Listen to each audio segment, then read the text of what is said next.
அடுத்தபடியாக மகரம் ராசியினருக்கு இந்த குரு பெயர்ச்சி எப்படி இருக்கும் என்பது பற்றி திரு பீமராஜா ஐயா. மகர ராசி என்பவர்களுக்கு 5ஆம் இடத்திலிருந்து 6ஆம் இடத்திற்கு இந்த குரு பகவான் வரார். இது வந்து ருண ரோக சத்துருஸ்தானம் அப்படின்னு நம்ம சொல்லுவோம். அந்த இடத்துக்கு இந்த குரு பகவான் வரார். அதனால் ஆரோக்கியத்தில் நீங்கள் வந்து அக்கறை எடுத்துக்கொள்ள வேண்டும். பொதுவாக நீங்கள் எப்படி இருப்பீங்க அப்படின்னு கேட்டால், புதுசாக ஒரு கம்பெனி வருது அப்படின்னு சொன்னால் அந்த இடத்துல வேலைக்கு போகிறாங்க அப்படின்னு சொன்னால், யாரும் வேலைக்கு போகிறதுக்கு முன் வரலன்னு சொன்னால் நீங்கள் கிளம்பி போவீங்க.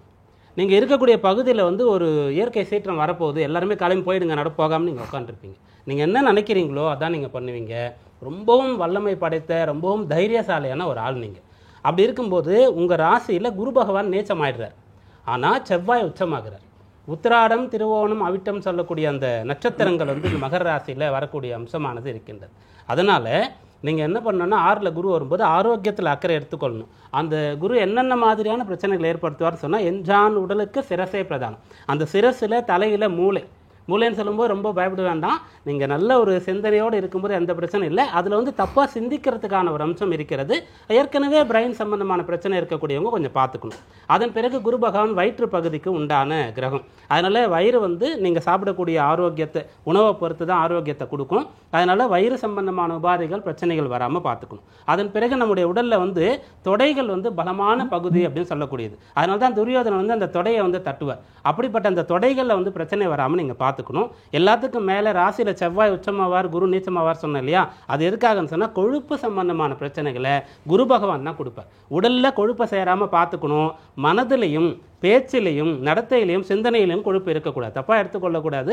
உங்களுக்கு இந்த பிரச்சனையை வருவதற்கு முன்னதாக உணர்த்துவதற்காக இந்த விஷயத்தை சொல்லுவோம். கொலஸ்ட்ரால்னு சொல்லக்கூடிய கொழுப்பு குரு சம்பந்தமானது.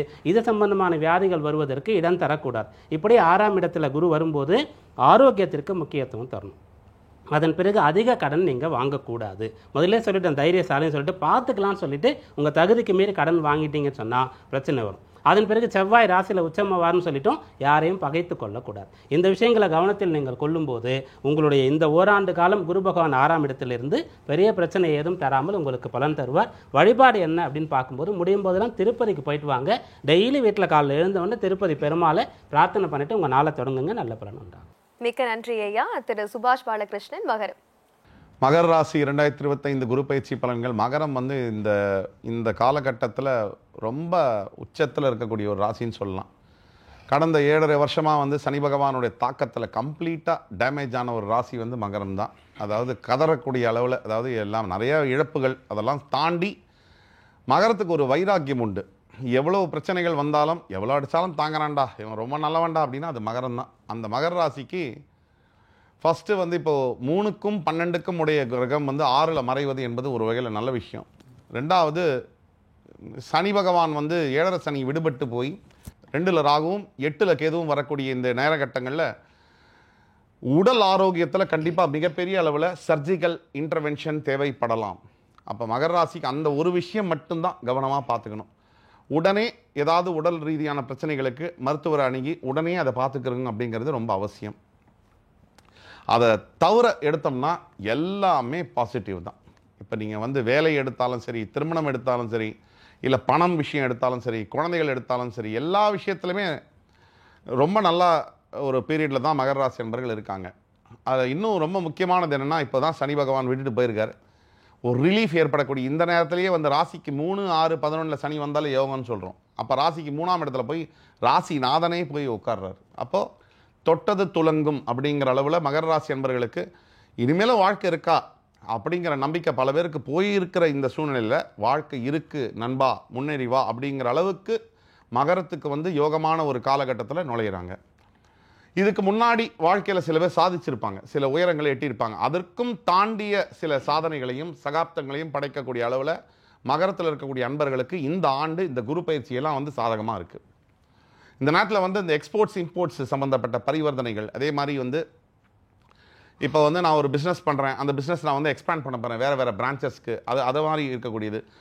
ஒரு தொழிலேருந்து இன்னொரு தொழில் மாறக்கூடிய விஷயங்கள், இதெல்லாம் கூட மகர ராசிக்கு வந்து பயங்கர பாசிட்டிவாக இருக்கக்கூடிய ஒரு காலகட்டங்கள் இருக்காங்க. ஒட்டுமொத்த மகர ராசி என்பவர்களுக்கும் நீங்கள் செய்யணும் பரிகாரம் அப்படின்னா ஒரே விஷயந்தான், விநாயக பெருமானை விடவே கூடாது, அவரை பிடிச்சிக்கணும். விக்னங்களை அறுக்கக்கூடிய அந்த தெய்வத்தை வந்து மனதார வழிபட்டு வரும்பொழுது உங்களுக்கு எந்த விதமான குறையும் இருக்காது. மிக்க நன்றி ஐயா. அடுத்தபடியாக திருமதி பாரதி ஸ்ரீதர், மகர ராசிக்காரர்களுக்கு 6ஆம் இடத்தில் குரு பகவான் இந்த வைகாசி மாதம் வரும்பொழுது ஒரு சேவிங் கிரேஸாக உங்களுக்கு ஐப்பசி கார்த்திகை மாதத்தில் 7ஆம் இடத்திற்கு உச்சபலம் பெற்று போகிறார். ஸோ 7ஆம் பார்வையில் அந்த 2 மாத காலம் இருக்கிறது வந்து ஜென்ரலி ஒரு 12 months பீரியடு. இந்த டிரான்சிஷன் ஒரு ராசியிலேருந்து இன்னொரு ராசிக்கு போகிறது 1 மாத காலத்துக்கு முன்னையே நம்ம வந்து அதனுடைய ஷேடோ எஃபெக்ட்ஸ்ன்னு சொல்லுவோம். ஸோ இவர்களுக்கு இந்த 10 மாத காலம் கொடுக்கக்கூடிய ஒரு கஷ்டத்தை அந்த 2 மாத காலத்தில் இவங்க அதை எப்படி சரி கட்டிக்கலாம் அப்படிங்கிறது. ஸோ சமயோஜித புத்தி வந்து இருக்கணும். நம்ம வந்து ப்ராக்டிக்கலாக நம்மளுடைய லிவிங்கில் வந்து இன்றைக்கி இதை பண்ணலாமா அப்படிங்கும்பொழுது நம்ம அதுக்கு பொறுமையும் நிதானமும் இருந்தால் நமக்கு காலம் நல்லா இருக்கும் பொழுது அது கனிந்து வரும். அதனால் மகர ராசிக்காரர்களுக்கு 6ஆம் இடத்துல வருது, எனக்கு அதனால் பயமாக இருக்குது, இல்லை ரோகம் இதெல்லாம் இருந்தாலும் 7ஆம் இடத்திற்கு வரக்கூடிய காலகட்டத்தில் உங்களுக்கு என்ன செயல்பாடு நீங்கள் பண்ணணும்னு நினைக்கிறீங்களோ அதை அந்த ஐப்பசி கார்த்திகை மாதத்தில் நீங்கள் பண்ணிக்கலாம். பெண்களுக்கு வந்து உடல் ஆரோக்கியம் சொன்னது போல் எந்த நீங்கள் ஏற்கனவே உங்களுக்கு ஏதாவது ஹெரிடிட்ரி ப்ராப்ளம்ஸ் எல்லாம் இருக்கலாம், அதுக்கெல்லாம் இந்த காலகட்டத்தில் வைத்தியம் பண்ணிக்கோங்க. அண்ட் ஜென்ரலி என்ன மாதிரியான ஒரு விஷயத்திற்கு வைத்தியத்திற்கு போகணுமோ உங்கள் ராசிக்கு உங்களுடைய ஜாதகத்தை கொண்டு போய் ஜோதிடர்கிட்ட காமிச்சு எப்போ நான் இந்த வைத்தியங்கள்லாம் பண்ணலாம் அப்படிங்கிறத கேட்டுக்கோங்க. 2ல் ராகு, 8ல் கேது மற்றும் 3ஆம் இடத்தில் சனி பகவான். ஸோ இதில் நம்ம குடும்பத்தில் வந்து எந்த விஷயத்தில் தலையிடலாம், எந்த விஷயத்தில் தலையிட வேண்டாம் அப்படிங்கிற மாதிரி யோசித்து முடிவெடுத்தால் எந்த விதமான பாதிப்புகளும் பெரிதளவுக்கு இல்லை. குரு 6ல் வந்துட்டார், அதனால் எனக்கு அப்படி பிரச்சனை இருக்குமா இப்படி அதெல்லாம் எதுவுமே பெரிதளவுக்கு நம்மளாக ஏற்படுத்திக்கிறது தான். தனிப்பட்ட ஜாதகத்தில் தசாபுக்திகள் நல்லா இருந்ததுன்னா பெரிதளவுக்கு பாதிப்புகள் இல்லை. அதனால் வியாழக்கிழமை தோறும் நீங்கள் வந்து குரு பகவானுக்கு நவகிரகத்தில் போய் தீபம் போடுங்க. நான் சொன்ன மாதிரி காலையில் அந்த 6 to 7 குரு ஹோரை வரும். ஸோ ஒர்க்கிங் லேடிஸ்க்கும் சரி, வீட்டில் இருக்கிற லேடிஸ்க்கும் சரி, கோயிலில் போய் நான் தீபம் போடுறது அப்படின்னு கஷ்டமாக இருக்கும் பொழுது காலையில் அந்த 6 to 7 குரு ஹோரையிலேயே வீட்டிலேயே 3 நெய் விளக்கேற்றுங்க. படிக்கக்கூடிய குழந்தைகள் கண்டிப்பாக ஹயக்ரி வரை உபாசனை பண்ணணும். நம்ம கூத்தனூரில் இருக்கக்கூடிய சரஸ்வதி கோவிலுக்கும் போயிட்டு வந்துட்டு படிக்கக்கூடிய பசங்களுக்கு முடிஞ்ச அளவுக்கு பொருளாதார உதவிகள் செய்வது நல்லது. மிகச்சிறப்புமா. அடுத்தபடியாக திரு மகேஷ் ஐயர், மகர ராசி 2025. இப்போ இவங்களுக்கு எதில் பிரச்சனை இருக்குது அப்படின்னு பார்க்கும்போது இவங்களுக்கு ஒரு திருப்தி மட்டும் லைஃப்பில் வந்து ஆகிறதே கிடையாது. அந்த திருப்தியில் கொஞ்சம் பாதகங்கள் ஏற்படக்கூடிய கொஞ்சம் மன சங்கடங்கள். இவங்களுக்கு ஒரு எதிர்பார்ப்பு இருக்கும் பார்த்திங்களா, அந்த எதிர்பார்ப்பில் சொல்லுவாங்க நான் எதிர்பார்த்தது பிறர் மண்ணள்ளி போட்டதுன்னு சொல்லுவாங்க. அந்த மாதிரி பிறர் அது வந்து கொஞ்சம் காயப்படுத்தக்கூடிய வாய்ப்புகளை ஏற்படுத்தி கொடுக்கும் மகர ராசிக்கு. பட் ஆனால் இவங்களுக்கு ஒரு பெரிய ப்ளஸ் பாயிண்ட் ஒன்று சொல்கிறேன் பாருங்கள். இவங்க போகக்கூடிய காரியம் எல்லாமே ரொம்ப நாசூக்காக பேசி அந்த காரியத்தை ஜெயிச்சுட்டு வந்துடுவாங்க. அது அவங்ககிட்ட இருக்கக்கூடிய பெரிய ஸ்கில். ஃபேமிலிக்குள்ளே சின்ன சின்ன சின்ன சின்ன பிரச்சனை இருக்கும், இதை பெருசு பண்ணவே கூடாது. பெருசு மட்டும் பண்ணிட்டாங்கன்னா அது பூதாகரமாக வெடிக்கும். அப்படியே சால்வ் பண்ணாங்கன்னா கண்டிப்பாக அவங்களுக்கு அது ஒரு பெரிய விஷயமா இருக்கும்.